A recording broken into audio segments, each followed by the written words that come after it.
The Irish airspace was the first to be closed down and the last to reopen. The volcanic ash cloud is not far away. Ryanair's airplanes still haven't taken off. Their flights to the UK won't operate until Friday. To get away, the only alternative is to get on board one of these ferries.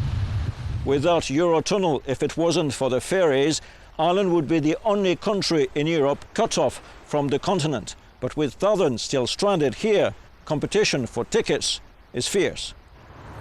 Since Monday, hundreds of people have been knocking on the door of the French embassy looking for help.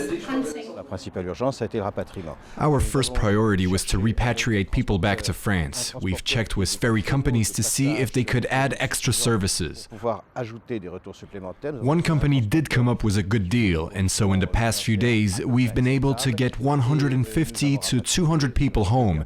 I think the high emotion has passed, but we suddenly realized once again that Ireland is an island, and that played an important part in dealing with this crisis.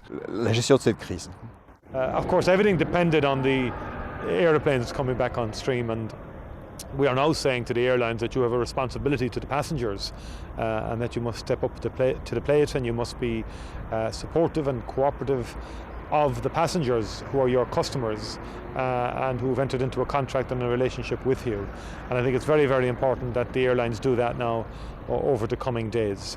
Ryanair are defying European rules by refusing to pay for their passengers' hotel and restaurant bills. With their planes grounded for a week, the Irish airlines estimate they're losing between 1 and 6 million euro a day. CityJet, who operate the Air France shuttle to Paris, have started flying again, but the ash cloud has not gone away. No, it's actually over our heads at the moment. It's not that far off the north coast of Ireland. I mean, what would be regarded as the no-fly zone is only a couple of 100 miles north of Donegal. So it's not very far away at all.